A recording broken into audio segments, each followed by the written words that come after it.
Hello friends, आपका स्वागत है pair of straight lines chapter में। हमारे चैनल को सब्सक्राइब करने के बाद बेल आइकन दबाना ना भूलें ताकि वीडियोस की जानकारी सबसे पहले आप तक पहुंचे।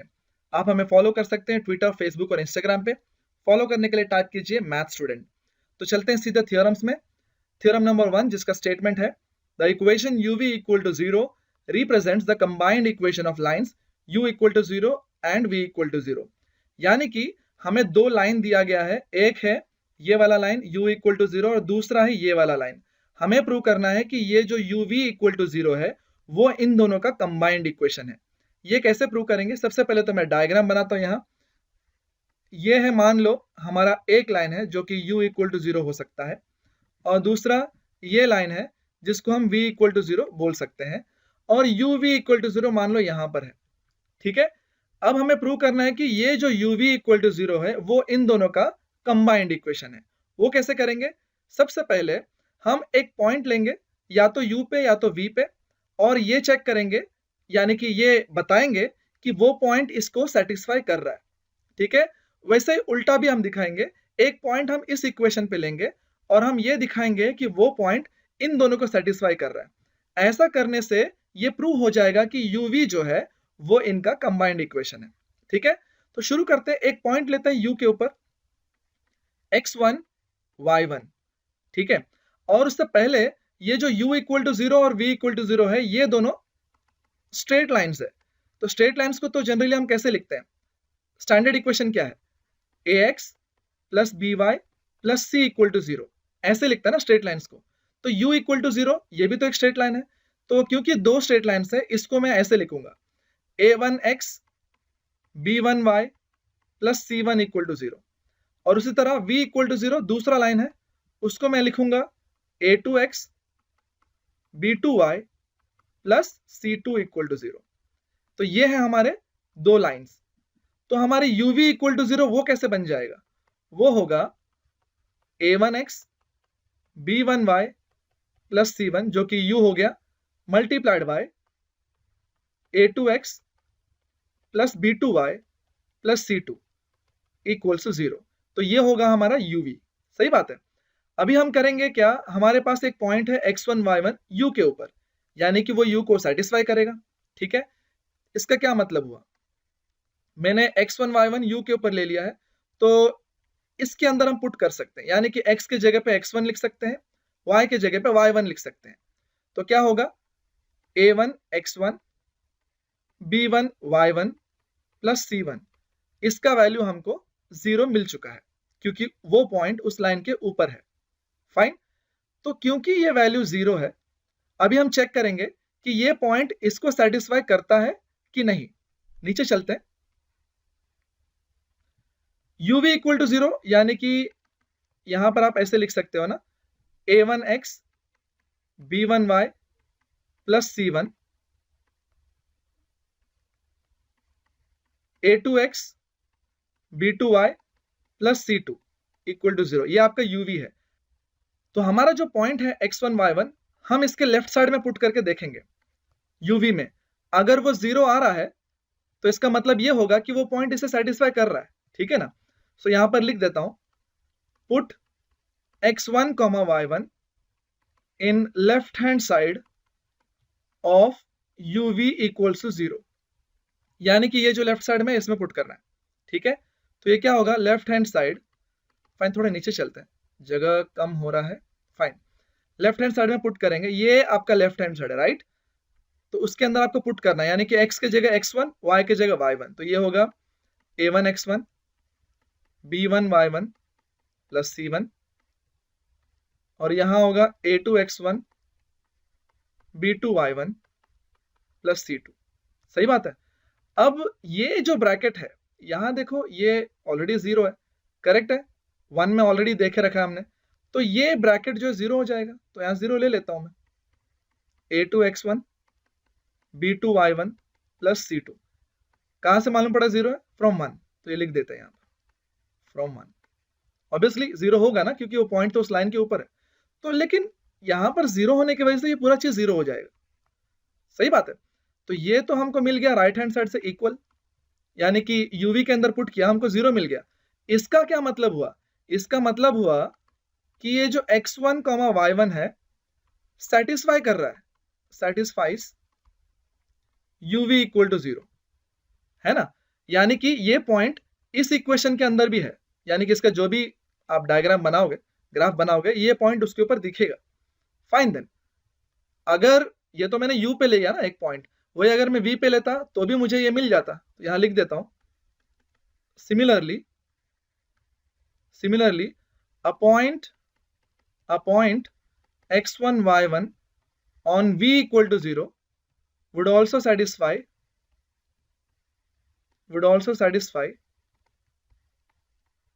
uv equal to 0। यानी कि मैंने यहां पर लिखा है, जैसा आपने u के ऊपर एक पॉइंट लिया था, अगर v के ऊपर भी लेते तो भी आपको ये रिजल्ट मिल जाता, है ना।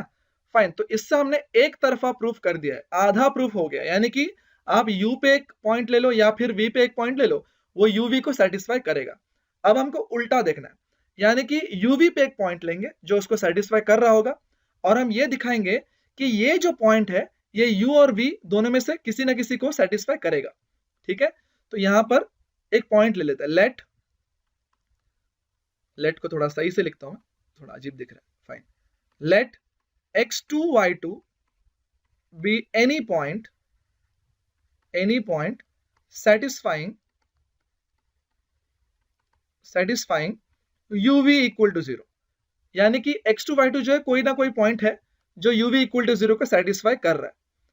ठीक है, देयरफॉर इससे क्या मालूम पड़ा, uv क्या है हमारा a1, x के जगह पे x2 लिखेंगे, b1 y के जगह पे y2 लिखेंगे, c1 यहां पर भी x के जगह पे x2, y के जगह पे y2। ठीक है, अब इसको सेटिस्फाई कर रहा है, यानी कि इसके अंदर पुट करने के बाद भी 0 मिलेगा। सही बात है। अब ये दोनों तो फैक्टर्स है, ठीक है, जब दो फैक्टर्स मल्टीप्लाई के आंसर 0 आए, इसका मतलब क्या है, या तो ये 0 है या तो ये 0 है। ठीक है, अलग अलग कर दो। Therefore a1 x2 b1 y2 plus c1 equal to 0 और a2 x2 b2 y2 plus c2 equal to 0। सही बात है, लेकिन ये इक्वेशन किसका है, u इक्वल टू 0 का। तो इससे क्या समझ में आया, इससे हमको ये समझ में आया कि ये जो x2 है, x2, y2 है, क्या मालूम पड़ा, satisfying u equal to 0।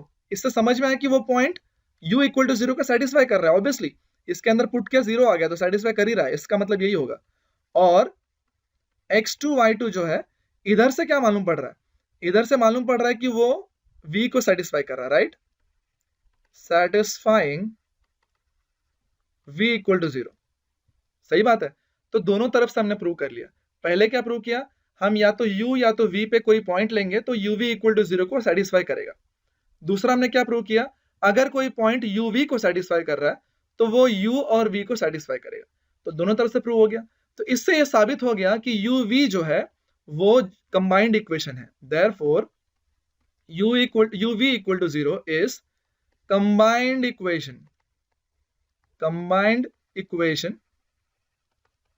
Of u equal to 0 and v equal to 0। यही था प्रूफ आपको करना था। सही बात है, यही थ्योरम है, आपको प्रूव करना था कि ये इसका कंबाइंड इक्वेशन हमने प्रूव कर दिया। ठीक है, फाइन, थ्योरम तो यहीं पर खत्म हुआ। कुछ रिमार्क्स है, कुछ हमको जानकारी इस थ्योरम से लेना है। यहां लिख देता हूं मैं रिमार्क, रेड पेन से लिखता हूं, ठीक है, थोड़ा अलग लगेगा, अच्छा लगेगा। ठीक है, सो रिमार्क नंबर 1, ठीक है, हमने इसमें से क्या सीखा, यहां लिख देते हैं, जो कंबाइंड इक्वेशन है, कंबाइंड इक्वेशन उसे जॉइंट इक्वेशन भी कहते हैं। ठीक है, तो आपको कंफ्यूज नहीं होना है कि कंबाइंड इक्वेशन, जॉइंट इक्वेशन ये दोनों भी सेम है। कंबाइंड इक्वेशन का मतलब जॉइंट इक्वेशन भी होता है, जॉइंट इक्वेशन ऑफ लाइंस। ठीक है, नंबर 2, जैसे हमने ये प्रूव किया कि uv जो है, uv इक्वल टू 0 जो है कंबाइंड इक्वेशन है u इक्वल टू 0 और v इक्वल टू 0 का, उसी तरह u equal to 0 and v equal to 0 ये दोनों इसके सेपरेट इक्वेशंस है, separate equations of uv equal to 0। ठीक है, जिस तरीके से uv equal to 0, u equal to 0 और v इक्वल टू 0 का कंबाइंड इक्वेशन है, बिल्कुल उसी तरह u इक्वल टू 0 और v इक्वल टू 0 जो है, इनको क्या बोलेंगे, सेपरेट इक्वेशन है, ऐसे बोलेंगे। ठीक है, तो ये चीजें हमको जानकारी चाहिए थी इस थ्योरम से। ठीक है, चलते हैं अगले थ्योरम में। इस थ्योरम में इतना ही है। अगला थ्योरम में जाने से पहले हम देखेंगे डिग्री ऑफ अ टर्म क्या होता है। ठीक है, हर एक इक्वेशन में आपको हर टर्म का डिग्री मिलेगा। जैसे कि मैं यहाँ पर कुछ एग्जाम्पल लिख देता हूँ। यहाँ पर मान लो मैं ऐसे लिखता हूँ x squared y squared 2gx 2fy plus c equal to 0।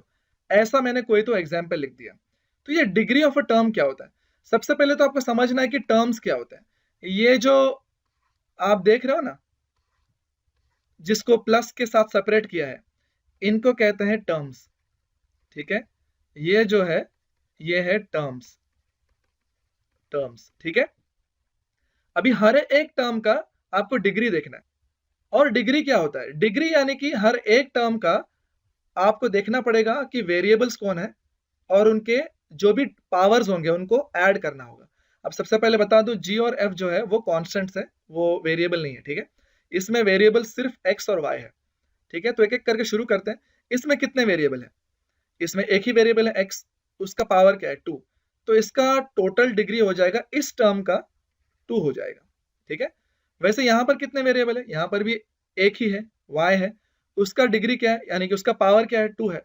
तो इस टर्म का टोटल डिग्री जो है वो 2 हो जाएगा। ठीक है, अब इसमें कितने वेरिएबल है? इसमें एक ही वेरिएबल है, वो भी x है।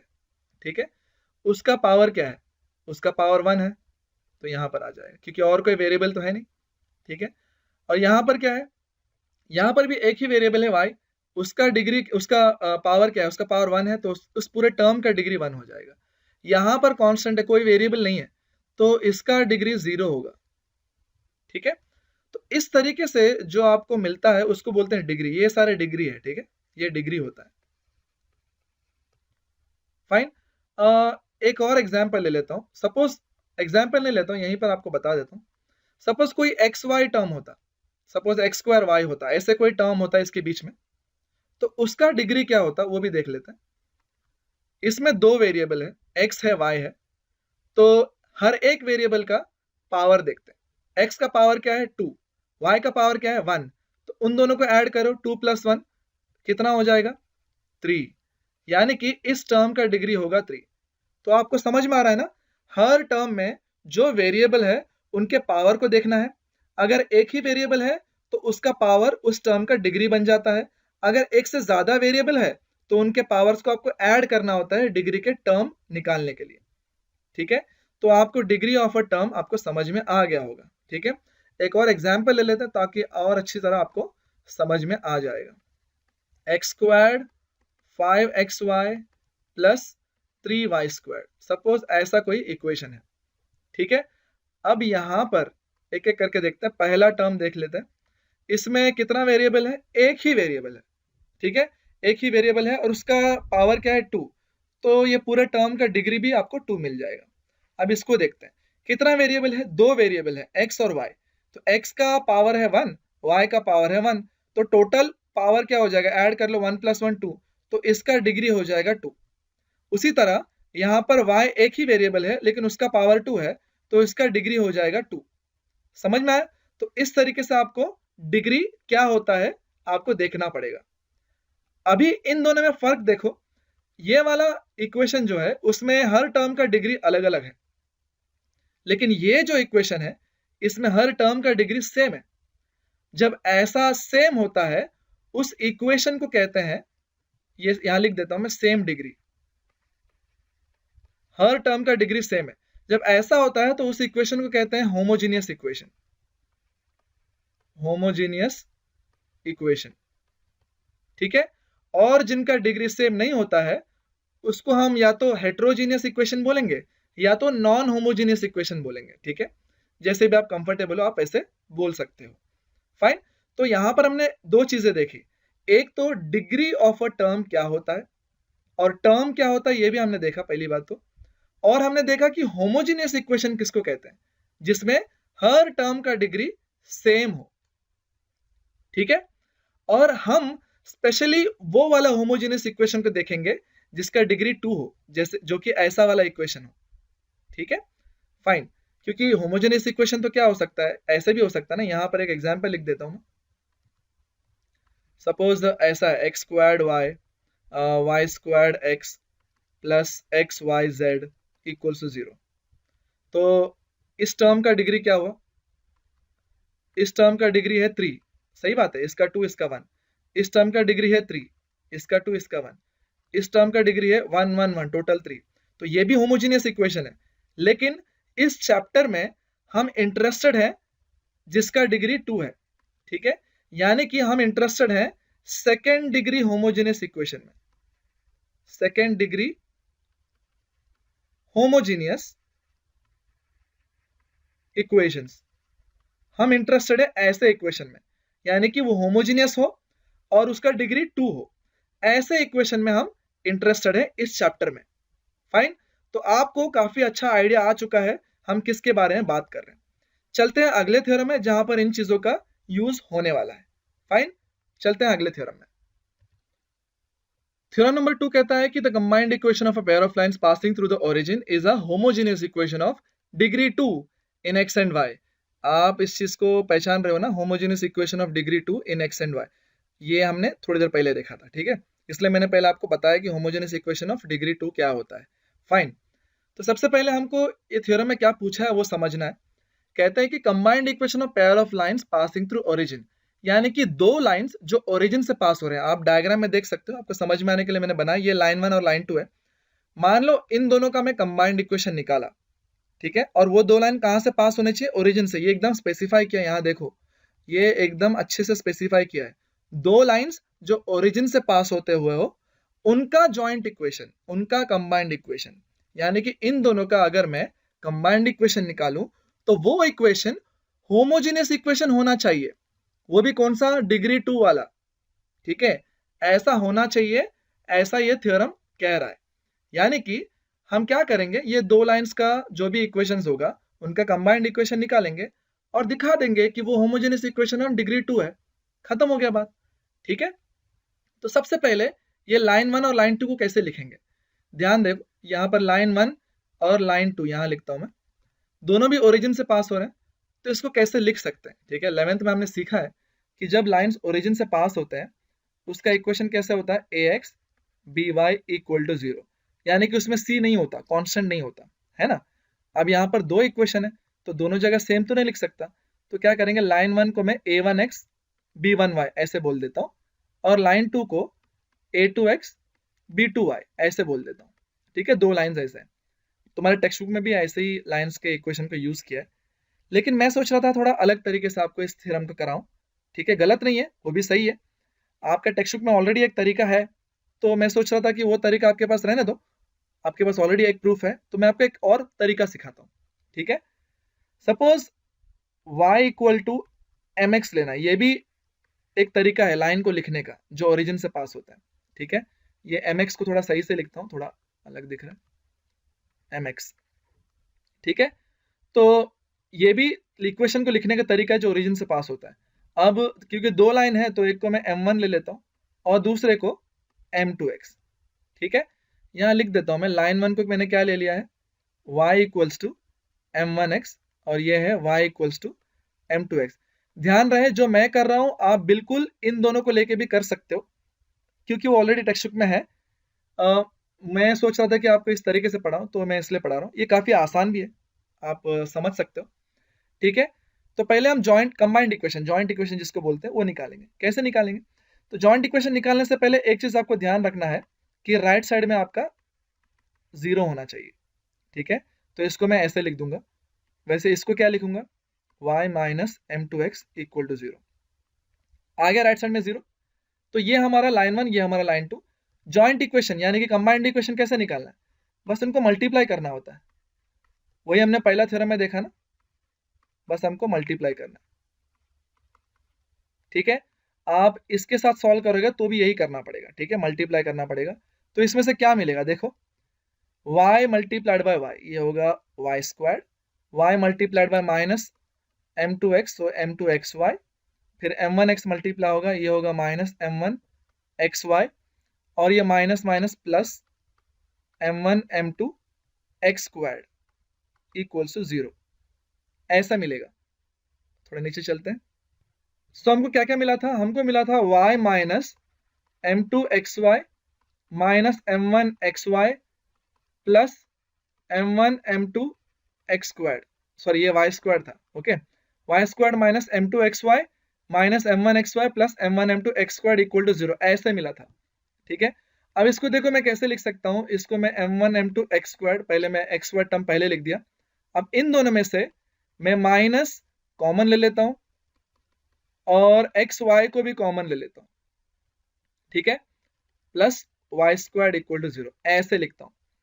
फाइन, अब यहां पर आप देख सकते हो हमने कंबाइंड इक्वेशन तो निकाल लिया और हमको ये भी पता है कि m1 m2 क्या है, m1 m2 स्लोप्स है ना, लाइन 1 का स्लोप, लाइन 2 का स्लोप। जब हम किसी लाइन को y इक्वल टू mx लिख रहे हैं, m क्या होता है, m होता है स्लोप, ठीक है। अब स्लोप क्या होता है ये 11th में सीखा है तुमने, ठीक है। तो ये m1 m2 क्या है, दो लाइंस के स्लोप। फाइन, अब ये यहाँ पर स्लोप इन्वॉल्व होता है, इसलिए मैंने सोचा ये वाला तरीका यूज करूंगा, क्योंकि आपको ये तरीके से सॉल्व करने पे आपको आसान होगा आगे के क्वेश्चन सॉल्व करने में, समझने के लिए, ठीक है, इसलिए मैंने ये तरीका यूज किया। फाइन देन, यहां पर आप देख सकते हो m1 m2 दोनों कांस्टेंट है, ठीक, कांस्टेंट्स को छोड़ दो, इस टर्म को देखो, वेरिएबल कौन सा है, x है ना, उसका पावर क्या है 2, यानी कि ये पूरा टर्म का डिग्री 2 हो जाएगा। ये वाला टर्म देखो, इसमें वेरिएबल कौन है, x और y, दोनों का पावर क्या है 1 और 1, टोटल कितना हो गया 2, ठीक है। यहां पर देखो वेरिएबल क्या है, y है, उसका पावर क्या है 2, यानी कि पूरा टर्म का डिग्री 2 हो गया। यानी कि जो इक्वेशन है वो क्या है, वो है होमोजीनियस इक्वेशन, होमोजीनियस इक्वेशन, और वो भी कौन सा डिग्री वाला, ऑफ सेकेंड डिग्री। सही बात है, एक्चुअली प्रूफ तो यहीं पर खत्म हो गया, ठीक है, यहीं पर खत्म हो गया, क्योंकि आपने प्रूव कर दिया। आपको यही प्रूव करना था कि कंबाइंड इक्वेशन होमोजेनियस इक्वेशन होता है सेकंड डिग्री वाला, हमने दिखा दिया। बस इसको थोड़ा सा मेकअप करेंगे, m1 m2 x स्क्वायर। अच्छा, ये जो m1 m2 है उसको हम क्या करेंगे, हम कुछ नाम दे देंगे, ठीक है। इसको मैं नाम दे दूंगा a बाई बी, ठीक है, और ये जो माइनस m1 प्लस m2 है उसको मैं नाम दे दूंगा 2h बाई बी। अच्छा, बहुत लोग ये पूछते हैं कि a बाई बी क्यों नाम दिया, 2h बाई बी नाम क्यों दिया। देखिए कैसा है कि कुछ फॉर्मूला है वो स्टैंडर्ड फॉर्म में लाने के लिए आपको ऐसा ही लेना पड़ेगा, ठीक है, सब्स्टिट्यूशन। अगर आप इसके जगह पे कुछ और ले लोगे तो आप जो फॉर्मूला यूज करने वाले हैं वहां पर ही बदलाव करना पड़ेगा। तो इतना सारे जगह बदलाव क्यों करना है, तो जो तरीका है उस तरीके में लाने के लिए फॉर्मूला आपको यही सब्स्टिट्यूट करना है, ठीक है। क्योंकि बहुत सारे स्टूडेंट्स मुझे पूछते हैं, ऑनलाइन भी पूछते हैं कि ये a बाई बी क्यों लिया है, 2h बाई बी क्यों लिया है। इसीलिए लिया है भाई क्योंकि जो फॉर्मूला हमारे पास है वो स्टैंडर्ड फॉर्म में लाने के लिए आप इस तरीके से नहीं लोगे तो आप जो बनाओगे फॉर्मूला स्टैंडर्ड फॉर्मूला से मैच नहीं होगा। तो आपको स्टैंडर्ड फॉर्मूला से मैच करना है तो ऐसा ही लेना है, ठीक है, बात क्लियर हो गई। फाइन देन, तो यानी कि इससे क्या मिला, m1 प्लस m2 क्या हो जाएगा, माइनस 2h बाई बी। तो इस चीज को ध्यान रखो, हम आगे यूज करेंगे क्वेश्चंस में, ठीक है। m1 into m2 equals to a by b होता है, m1 प्लस m2 क्या होता है, माइनस 2h बाई बी। ये दोनों बहुत इंपॉर्टेंट चीजें हैं, मैं यहाँ पर स्टार बना देता हूँ, इसको आपको भाई भूलना नहीं है, ये बहुत इंपॉर्टेंट चीज है, ठीक है।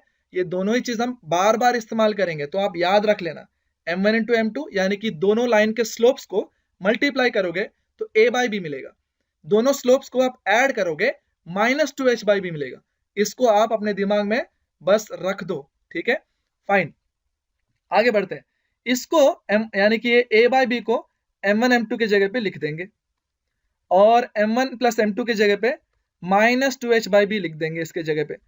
तो देखो हमारा इक्वेशन कैसा दिखेगा, ठीक है।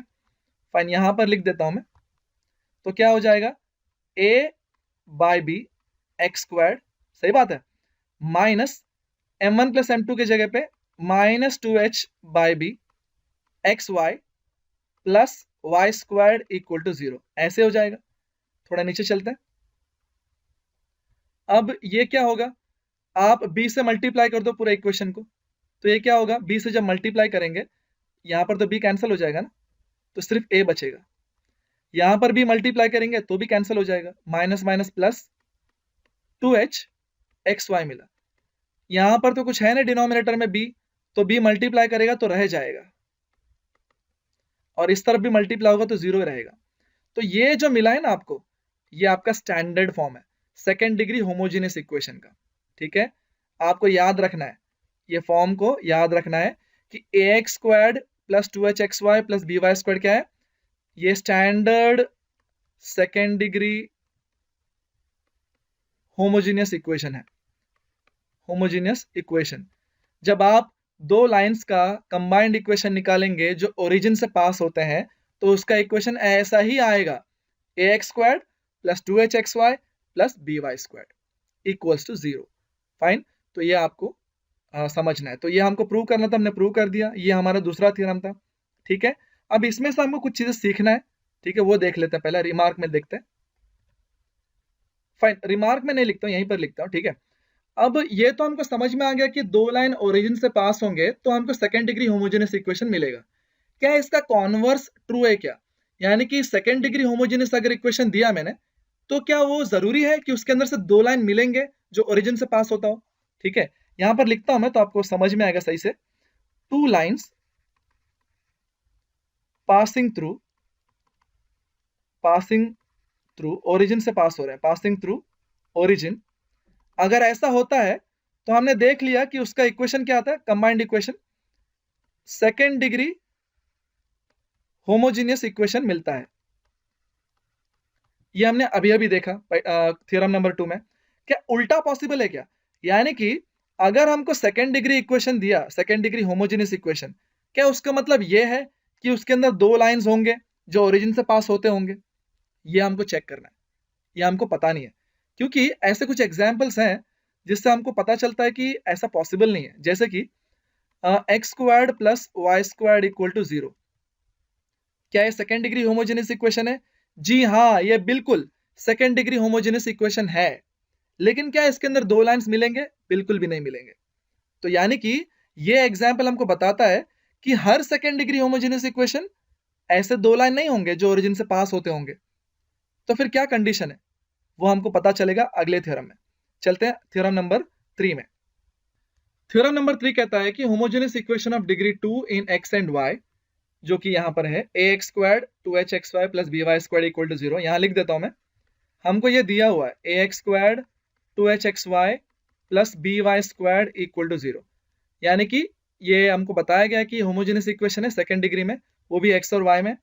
हमको ये प्रूव करना है कि ये पेयर ऑफ लाइंस इसमें से मिलेंगे, यानी कि दो लाइन मिलेंगे जो ओरिजिन से पास होते हैं, लेकिन कंडीशन है कि h squared minus a b जो है वो ग्रेटर देन इक्वल टू 0 होना चाहिए। थोड़ी देर पहले मैंने बताया ना, एक एग्जांपल दिया था कि x squared plus y squared equal to 0 जो है ये सेकेंड डिग्री होमोजेनियस इक्वेशन है, लेकिन इसमें से हमको दो लाइन नहीं मिलेंगे जो ओरिजिन से पास होगा। तो कंडीशन क्या है? कंडीशन ये है कि h squared minus a b जो है वो ग्रेटर देन इक्वल टू 0 होना चाहिए। ठीक है, तभी हम ये बोल सकेंगे कि इसके अंदर दो लाइन है जो ओरिजिन से पास होते हैं। अगर आप इसका देखोगे, इसका लेस देन 0 मिलेगा। ठीक है, फॉर श्योर, क्योंकि इसमें h तो नहीं है, h 0 हो जाएगा। इसका a क्या है? a 1 है। b क्या है? b इसके साथ 1 है। तो ये क्या हो जाएगा? h squared minus a b minus 1 होगा, जो कि नेगेटिव हो गया, इसीलिए इसके अंदर दो लाइन नहीं है।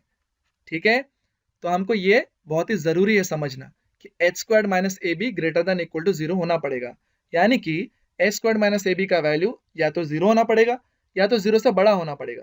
तभी हम बोल सकते हैं कि भाई ये जो सेकेंड डिग्री होमोजेनियस इक्वेशन है x और y में, इसके अंदर दो लाइंस है जो ओरिजिन से पास होते हैं। ठीक है, बात क्लियर हो गया? फाइन, तो इसको हम प्रूव करेंगे दो पार्ट्स में। ठीक है, दो पार्ट्स में, दो केसेस में। ठीक है, केस वन क्या लेंगे? मान लो b अगर 0 है, ठीक है, तो क्या होगा? अगर b 0 है, अगर b 0 है, यहां लिख देता हूं, इफ b 0, देन ये क्या हो जाएगा? ये हो जाएगा ax स्क्वायर्ड प्लस 2hxy, क्योंकि ये तो 0 हो जाएगा तीसरा वाला टर्म, करेक्ट? तो ऐसे बन जाएगा। तो इसमें से देखो दो लाइंस मिलेंगे क्या? देख लो, क्या कॉमन है? x कॉमन है, ले लो बाहर। क्या बचा? ax प्लस 2hy, है ना? अब ये तो दोनों फैक्टर्स है, यानी कि इसको मैं ऐसे लिख सकता हूं, x equal to 0 and ax plus 2hy equal to 0। अब ध्यान से देखो, क्या ये दोनों स्ट्रेट लाइन्स है? यस, बिल्कुल स्ट्रेट लाइन्स है। x इक्वल टू 0 क्या होता है, y एक्सिस होता है जो ओरिजिन से पास होता है। ax प्लस 2hy, इसमें x है y है, कांस्टेंट नहीं है। हम ये ऑलरेडी जानते हैं, जो भी लाइन इस तरीके से होता है यानी कि x हो y हो लेकिन कांस्टेंट नहीं हो, तो ये कहां से पास होता है, ये ओरिजिन से पास होता है। ये हम ऑलरेडी जानते हैं, पासिंग थ्रू ओरिजिन। तो बिल्कुल उसी तरह यहां पर भी x है y है लेकिन कांस्टेंट नहीं है, यानी कि ये भी ओरिजिन से पास होगा। तो हमको लो मिल गया ना दो लाइन। हमने ये देख लिया कि इसके अंदर से दो लाइन मिलते हैं जो ओरिजिन से पास होते हैं। भाई ये तो हमारा केस 1 हो गया। अब चलते हैं केस 2 में। केस 2 में क्या लेते हैं, b नॉट इक्वल टू 0 होगा तो क्या होगा, ठीक है। Case 2, if b not equal to 0, ठीक है। चलते हैं नीचे। अब हम यहां से प्रूव करेंगे कि भाई b नॉट इक्वल टू 0 होगा तो भी हमको इसमें से दो लाइन मिलेंगे जो ओरिजिन से पास होगा, ठीक है। वो कैसे, हमें क्या दिया गया है, ax squared 2hxy plus by squared equals to 0। सही बात है। तो सबसे पहले हम क्या करेंगे, हम इसमें से एक टर्म को राइट हैंड साइड में ले जाएंगे, ठीक है। किसे ले जाएंगे वो हमको डिसाइड करना है, ठीक है। मैं तो यहाँ पर क्या करूंगा, ax स्क्वायर्ड को उस तरफ राइट हैंड साइड में लेके जा रहा हूँ। तो ये क्या हो जाएगा, देखो ये होगा 2hxy plus by squared equals to minus ax squared, ठीक है। अब मैं क्या करूंगा, ये जो लेफ्ट साइड में है इसको कंप्लीट स्क्वायर बनाने की कोशिश करूंगा। तो सबसे पहले तो ये जो पूरा इक्वेशन है इसको b से मल्टीप्लाई कर दो दोनों तरफ। तो ये क्या हो जाएगा, देखो ये हो जाएगा b squared y squared plus 2hb xy, correct, b से मल्टीप्लाई हो गया। और राइट साइड में देखो माइनस ab x स्क्वायर्ड, ऐसे हो जाएगा। अब इसको कंप्लीट स्क्वायर करना है, यानी कि इसको हमको कौन से फॉर्म में कन्वर्ट करना है, हमको कन्वर्ट करना है a plus B whole squared, ऐसे फॉर्म में। अब ऐसा फॉर्म करना है तो पहले हमको क्या क्या चाहिए, a स्क्वायर्ड चाहिए, 2ab चाहिए, b स्क्वायर्ड चाहिए। सही बात है, ये तीनों रहेंगे तो ऐसे लिख पाएंगे। लेकिन हमारे पास यहाँ पर दो टर्म है, एक ये है और एक ये है। अब इसको देखो थोड़ा सही से लिख लेते हैं। ये b स्क्वायर्ड y स्क्वायर्ड, तो इसको मैं by होल स्क्वायर्ड लिख दूंगा, यानी कि ये वाला काम बन गया। अब ये देखो इसको मैं कैसे लिख सकता हूँ, by hx ऐसे लिख सकता हूँ। ये देखो ये वाला काम भी बन गया है ना, a हमारे पास आ गया है, देखो ये a है, ये भी a है, हमारे पास b भी मिल गया है। b स्क्वायर्ड नहीं है, b स्क्वायर्ड यानी कि ये जो भी है उसका स्क्वायर्ड, यानी कि hx का स्क्वायर्ड चाहिए। नहीं है तो ले लेंगे ना hx का होल स्क्वायर्ड, ठीक है। लेफ्ट साइड में लिया है तो राइट साइड में भी लेना पड़ेगा। राइट साइड में क्या है, माइनस ab x स्क्वायर्ड, तो उधर भी ले लेंगे hx होल स्क्वायर्ड। सही बात है। अब ये देखो क्या हो गया, लेफ्ट साइड क्या हो गया, फिर से चले जाते हैं ब्लू पेन पे। जो इंपॉर्टेंट स्टेप्स है वो मैं रेड पेन से बता रहा हूँ, ठीक है। तो ये क्या होगा, ये होगा a squared plus 2ab plus b squared, यानी कि ये हो गया a plus B whole squared. सही बात है। और यहाँ राइट साइड में देखो क्या हो रहा है, राइट साइड में है h स्क्वायर्ड x स्क्वायर्ड, ठीक है। यहाँ इसको स्क्वायर को दे दिया दोनों को, और यहाँ पर है माइनस ab x स्क्वायर्ड, ठीक है। सो ये क्या हो रहा है, by hx होल स्क्वायर्ड, यहाँ से x स्क्वायर्ड कॉमन ले लो तो क्या होगा, यहाँ से मिलेगा h स्क्वायर्ड माइनस ab। सही बात है। अब देखो इनको लेफ्ट साइड में लेकर जाते हैं, ठीक है। नीचे चलते हैं, क्या होगा, by plus hx the whole squared minus x squared h squared minus ab equals to 0, ठीक है। अब ये जो टर्म है इसको मैं होल स्क्वायर्ड में कन्वर्ट करना चाहता हूं, by hx the whole squared minus, इसको देखो कैसे लिख सकता हूं, ऐसे लिख सकता हूं।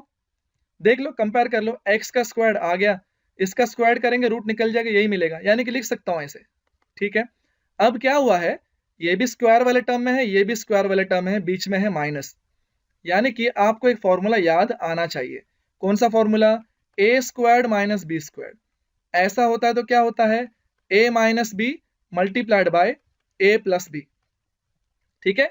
फिलहाल हमारा a जो है ये वाला ब्रैकेट है, हमारा b जो है ये वाला ब्रैकेट है, ठीक है। फॉर्मूला अप्लाई कर देंगे तो क्या हो जाएगा, a माइनस बी यानी कि by एच एक्स, ये हमारा ए हो गया, माइनस बी क्या होगा, x root of h squared minus a b.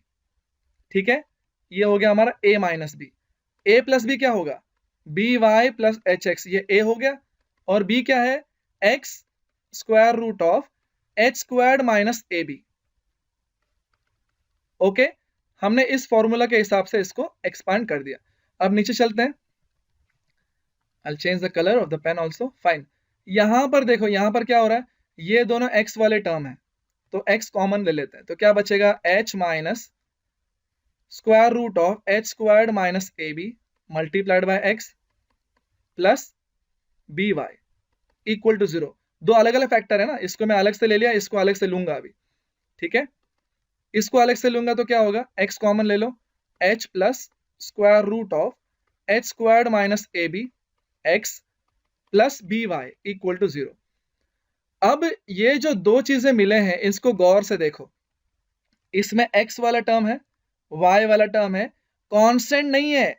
यहां पर x वाला टर्म है, y वाला टर्म है, कांस्टेंट नहीं है। और जब कांस्टेंट नहीं होता है तो उसमें जब x और y होता है और वो सिंगल डिग्री या फिर डिग्री 1 का इक्वेशन होता है, तो वो क्या होता है, स्ट्रेट लाइन होता है। कौन सा स्ट्रेट लाइन होता है, जो ओरिजिन से पास होगा। यहां लिख देता हूं मैं, पासिंग थ्रू ओरिजिन। यहां पर भी x और y है, कांस्टेंट नहीं है, तो यहां पर भी लिखना पड़ेगा कि ये पासिंग हो रहा है, कहां से, ओरिजिन से, पासिंग थ्रू ओरिजिन। अब दोनों ही ओरिजिन से पास हो रहा है, यही तो प्रूव करना था हमको, कि हमको ऐसे दो लाइन मिलेंगे जो ओरिजिन से पास होंगे। तो हमने दो केस लिया, एक केस लिया b इक्वल टू 0, उसमें तो आसानी से मिल गया। दूसरा हमने केस लिया कि b 0 नहीं होगा, तो कैसे होगा, तो भी हमने देख लिया, तभी भी हमको दो लाइंस ऐसे मिलेंगे जो ओरिजिन से पास होंगे। ओके, और इसमें हमको एक चीज जरूर ध्यान देना है, ये देखो h squared minus a b यहां पर भी है, यहां पर भी है। हमने कंडीशन क्या दिया था कि h squared minus a b जो है वो या तो 0 हो सकता है या तो 0 से बड़ा हो सकता है। ऑब्वियसली अगर ये 0 से छोटा होता तो ये नेगेटिव हो जाता। रूट में नेगेटिव नंबर नहीं चलता है, आपको रियल नंबर नहीं मिलेगा। तो ये जो लाइंस है वो एग्जिस्ट नहीं करते फिलहाल, ये इसके वजह से ये दोनों लाइन जिंदा है। ठीक है, ये दोनों लाइन एग्जिस्ट कर रहे हैं। ठीक है, तो ये बहुत ही इंपॉर्टेंट, यहाँ स्टार से कर देता हूँ रेड पेन से, ये काफी इंपॉर्टेंट कंडीशन है। ठीक है, h squared minus a b greater than equal to 0, यानी कि आगे से कभी कोई बोला कि भाई चेक करो इसके अंदर दो लाइंस है क्या, तो सबसे पहले आपको क्या चेक करना है कि वो सेकंड डिग्री होमोजेनस है क्या। ठीक है, सेकंड डिग्री होमोजेनस है क्या, कोई बात नहीं, लेकिन उसके बाद ये भी चेक करना पड़ेगा कि भाई h squared minus a b greater than equal to 0 आ रहा है क्या। अगर ये आ रहा है तभी कंफर्म होगा, अगर नहीं आ रहा 0 या फिर ग्रेटर देन 0 तो ये कंफर्म नहीं होगा, यानी कि आप बोल ही नहीं सकते कि वो दो लाइन ओरिजिन से पास होगा। तो ये कंडीशन काफी इंपॉर्टेंट है। फाइन, तो इसमें से कुछ रिमार्क्स है, हम वो भी देखेंगे।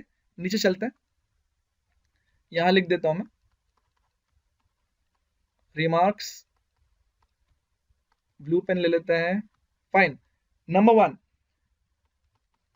अगर h squared minus a b ये अगर सिर्फ ग्रेटर देन 0 हुआ तो इसका मतलब क्या है कि इसमें से जो आपको कंबाइंड इक्वेशन दिया होगा, यहां लिख देता हूं मैं, A X squared 2h x Y plus B Y squared equal to 0, अगर इसमें से हमको ग्रेटर देन 0 मिला तो इसका मतलब यह है कि इसके अंदर दो लाइंस है और वो डिस्टिंक्ट लाइंस है, two lines distinct. Okay, distinct lines है, यानी कि दो अलग अलग लाइंस है। वही अगर h squared minus a b equal to 0 मिला तो इसका क्या मतलब हुआ, इसका मतलब हुआ कि दो लाइंस मिलेंगे लेकिन वो कोइंसिडेंट होंगे। कोइंसिडेंट यानी कि एक के ऊपर एक होंगे। ठीक है, दो अलग अलग लाइन नहीं होंगे, ये बताया डिस्टिंक्ट यानी कि दो अलग अलग लाइन होंगे। ठीक है, तीसरा कंडीशन देखते हैं, अगर h squared minus a be less than 0 हुआ तो क्या होगा, इसका मतलब दो लाइन से रिप्रेजेंट करेगा ही नहीं, डजंट, ये जो इक्वेशन है वो रिप्रेजेंट नहीं करेगा, डजंट रिप्रेजेंट, यानी कि उसके अंदर दो लाइंस नहीं होंगे, doesn't represent pair of lines. चौथा एक चीज आपको यहां से जानना है कि अगर आपको ऐसा इक्वेशन दिया है, ठीक है, तो इसमें से आप दो लाइंस निकालने के लिए एक नया इक्वेशन का यूज कर सकते हैं। क्या है वो equation, b m squared 2HM plus a equal to 0। ये एक क्वाड्रेटिक इक्वेशन है m के फॉर्म में, यानी कि स्लोप के फॉर्म में। ठीक है, ये कैसे मिलेगा, ध्यान से देखो। जहां पर y स्क्वायर्ड है उसको आपको उधर उसके जगह पे आपको m स्क्वायर्ड लेना है। जहां पर y है यानी कि एक ही y है तो वहां पर एक ही m लेना है। आप x को भूल जाइए, x को छोड़ दीजिए, आप y के हिसाब से देखिए। y स्क्वायर्ड है तो वहां m स्क्वायर्ड, और जहां y है वहां m, और यहाँ x स्क्वायर्ड है, x को तो भूल जाइए। बेसिकली ये मैं याद रखने के लिए एक तरीका बता रहा हूँ। ठीक है, जहां पर y है उसके जगह पे m लिखना है और x को भूल जाइए। बेसिकली जब आप देखोगे तो ये y और x को मिलकर ही m मिला है। ठीक है, मैं उतना डिटेल में नहीं जाऊंगा, ठीक, कंफ्यूजन हम क्रिएट नहीं करेंगे। ठीक है, फिलहाल हम इतना याद रखेंगे कि आपको इस इक्वेशन से ये वाला क्वाड्रेटिक इक्वेशन मिलेगा, और ये आप डायरेक्टली लिख सकते हैं, इसको बोलते हैं ऑक्सिलरी इक्वेशन।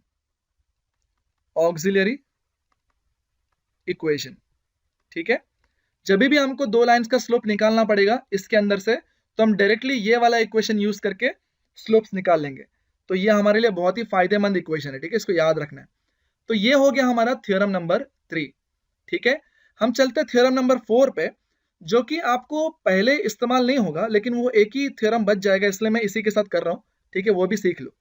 थ्योरम नंबर 4 ये कहता है the acute angle theta between the lines represented by ax squared plus 2hxy plus by squared equal to 0 is given by tan theta equals to modulus of 2 root of h squared minus ab upon a plus b। Basically आपको यहाँ पर diagram बताया मैंने समझाने के लिए। ये जो थीटा या अक्यूट एंगल है, हमको ये एंगल चाहिए, तो ये फॉर्मूला से मिलेगा, ऐसा हमको प्रूव करना है। ठीक है, आपको बता दूं, आपने 11th में स्ट्रेट लाइन में सीखा होगा कि जब दो लाइंस के स्लोप्स हमको मालूम होते हैं, मान लो ये दो लाइन है तो इसका स्लोप m1 है, इसका स्लोप m2 है। जब भी हमको दो लाइन का स्लोप्स मालूम होता है तो हमारे पास ऑलरेडी एक फॉर्मूला है एंगल निकालने के लिए। tan theta equals to modulus of m1 minus m2 upon 1 plus m1 into m2। ये फॉर्मूला हमारे पास ऑलरेडी है। ठीक है, हमको इसी को मॉडिफाई करके ऐसा बनाना है। कैसे मॉडिफाई करेंगे, हम देख लेंगे ना, m1 इंटू m2 क्या होगा, m1 माइनस m2 क्या होगा, वो वैल्यूज निकाल के हम इसके जगह पे डाल देंगे, हमको हमारा फॉर्मूला मिल जाएगा। ये बहुत ही आसान है। ठीक है, फाइन। हमको यहाँ पर जॉइंट इक्वेशन दिया हुआ है। क्या दिया हुआ है, ax squared 2hxy plus by squared equal to 0। इसमें से पहला थ्योरम हमने सीखा है कि अगर ऑब्वियसली इसके अंदर दो लाइंस है, एक का स्लोप मैंने m1 और दूसरे का स्लोप m2 ले लिया है, तो वहां पर हमने देखा था कि m1 इंटू m2 को मैंने क्या लिया है, a बाई बी, करेक्ट है। और m1 प्लस m2 को क्या लिया है, माइनस 2h बाई बी, सही बात है। अगर आपने नहीं देखा है तो थ्योरम नंबर 1 देख लो, आपको इन दोनों का यूज करना पड़ेगा।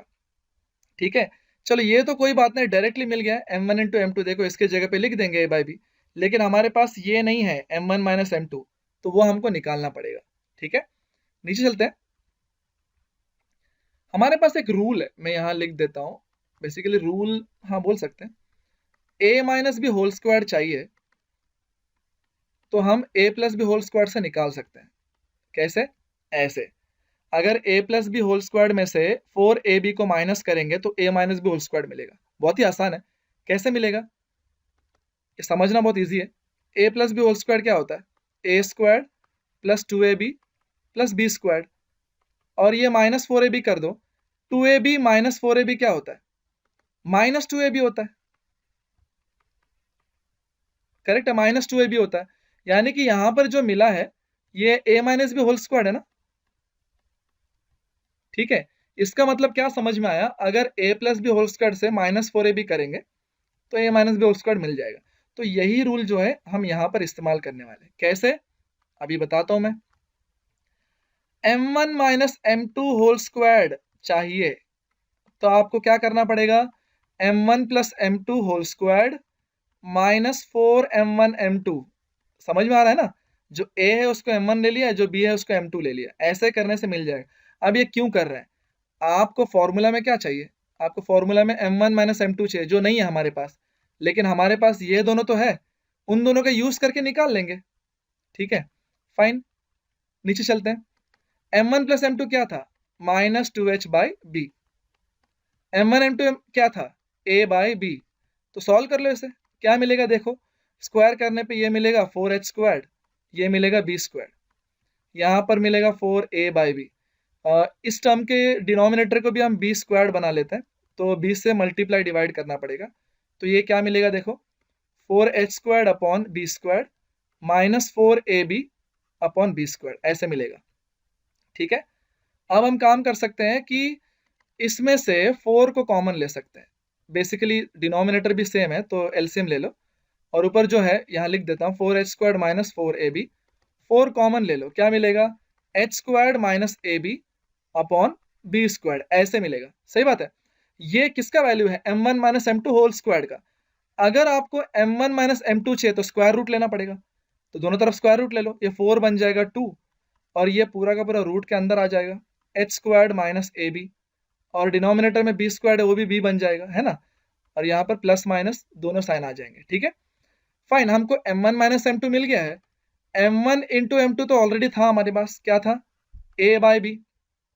ठीक है, अब इसको हम फॉर्मूला में अप्लाई कर देंगे। किस में अप्लाई करेंगे, हमारे पास जो फॉर्मूला है ना, tan theta equals to m1 minus m2 upon 1 plus m1 m2, ये फॉर्मूला ऑलरेडी था, इसमें हम पुट करेंगे। तो देखते हैं क्या आता है। m1 माइनस m2 की जगह पे इसको लिखना पड़ेगा, plus minus 2 root of h² minus ab upon b। Denominator में ये मॉडुलस को थोड़ा बड़ा कर देते हैं, 1 प्लस m1 m2 क्या है, a/b। ठीक है, फाइन, सॉल्व कर लो इसको, ये होगा plus minus 2 root of h² minus ab upon b, और डिनोमिनेटर में देखो ये क्रॉस मल्टीप्लाई होगा तो b प्लस a हो जाएगा, b plus a upon b। सही बात है, ये जो b है दोनों का कट हो जाएगा, है ना, तो क्या मिलेगा, यहाँ लिख देते हैं, therefore tan theta equals to, ये प्लस माइनस लिखने की जरूरत नहीं, मॉडुलस में लिख रहे हैं वैसे भी। ठीक है, 2 root of h² minus ab upon नीचे b प्लस a मिला है, जिसको मैं a प्लस b बना के लिख सकता हूँ। यही तो हमको चाहिए था, है ना, हमारे पास एक्चुअली ये फॉर्मूला ऑलरेडी था, बस हमने इनके जगह पे उनके वैल्यूज डाल के ऐसे बना दिया। बेसिकली वो वैल्यूज आए कहाँ से, क्योंकि इस चैप्टर में हम चीजें सीख रहे हैं, उसके हिसाब से हमने वैल्यूज अप्लाई किया। यानी कि ये जो फॉर्मूला है सिर्फ इस चैप्टर के लिए है। ठीक है, कहीं पर भी जाके 2 लाइन्स पे अप्लाई मत कर देना। ठीक है, वो आप ये वाला यूज कर सकते हो, लेकिन ये जो h a b जो भी है वो किसके हिसाब से मिला है आपको, इस वाले इक्वेशन के हिसाब से मिला है। अगर ये इक्वेशन नहीं होता तो आप ये फॉर्मूला यूज नहीं कर सकते, और ये इक्वेशन कहाँ मिलेगा, इसी चैप्टर में मिलेगा, पेयर ऑफ स्ट्रेट लाइंस में। ठीक है, तो ये फॉर्मूला सिर्फ इस चैप्टर के लिए। ठीक है, लेकिन ये फॉर्मूला जहां पर भी आपको स्लोप्स मिले हैं उसमें उनके बीच में एंगल चाहिए तो ये यूज कर सकते हो। ठीक है, तो ये आपका फॉर्मूला है, इसको मैं बॉक्स में डाल देता हूँ, ये आपका फॉर्मूला है, इसको आपको याद रखना है। ठीक है, इसमें से भी कुछ रिमार्क्स हैं हम सीखेंगे, यहीं पर लिख देता हूँ मैं, रिमार्क नंबर 1 यहाँ लिख देता हूँ। ठीक है, अगर 2 लाइंस पैरेलल है तो उनके बीच में एंगल क्या होगा, एंगल तो 0 होगा ना। फाइन, तो याद रखना है कि ये h² minus ab, h² minus ab इसका वैल्यू 0 हो जाएगा, कब, जब लाइंस पैरेलल होंगे। ठीक है, और a प्लस b 0 हो जाएगा, कब, जब लाइंस परपेंडिकुलर होंगे। ठीक है, इन दोनों चीजों का आपको ध्यान रखना है। लाइंस पैरेलल कब होंगे, जब h² माइनस ab 0 होगा, जब a प्लस b 0 होगा तो लाइंस परपेंडिकुलर हो जाएंगे। आपने ऐसे कुछ इसके लिए भी सीखा था, मैं यहीं पर लिख देता हूं कि जब लाइंस पैरेलल होंगे तो m1 इक्वल टू m2 होगा। ठीक है, पैरेलल लाइंस की तरफ, और m1 इंटू m2 जो है वो -1 होगा जब लाइंस परपेंडिकुलर होंगे। ये हमने सीखा था इसके लिए, ये दोनों है इस फॉर्मूला के लिए। ठीक है, बस इतना ही बताना था। फाइन, इस थ्योरम में इतना ही। सो ये जो भी वीडियो में मैंने सिखाया आपको, अगर आपको समझ में आया है, मेरा पढ़ाने का तरीका आपको अच्छा लगता है, तो आप इस वीडियो को लाइक कीजिए, अपने फ्रेंड्स के साथ भी शेयर कीजिए। ठीक है, कोई डाउट्स है तो पूछिएगा ज़रूर कमेंट सेक्शन में, और मिलते हैं फिर अगले वीडियो में क्वेश्चंस के साथ। तब तक के लिए टेक केयर, बाय बाय।